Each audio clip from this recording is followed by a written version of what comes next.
اگر آپ چینل پر پہلی بار آئے ہیں تو ابھی سبسکرائب کر کے بیل آئیکن پریس کریں اور رہیں باخبر۔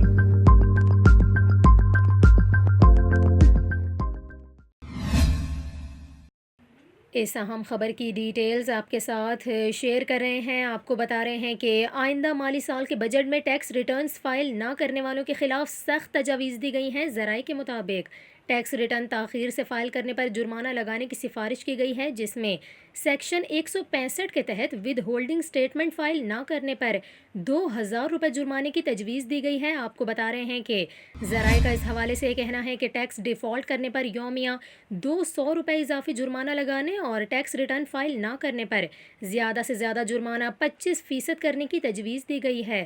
آپ کو بتا رہے ہیں کہ آئندہ مالی سال کے بجٹ میں ٹیکس آمدن کا تقریباً 80% قرض اور سود کی ادائیگیوں میں چلا جائے گا، جبکہ قرض اور سود کی ادائیگیوں کے لیے 7300 ارب روپے رکھے جانے کی تجویز ہے۔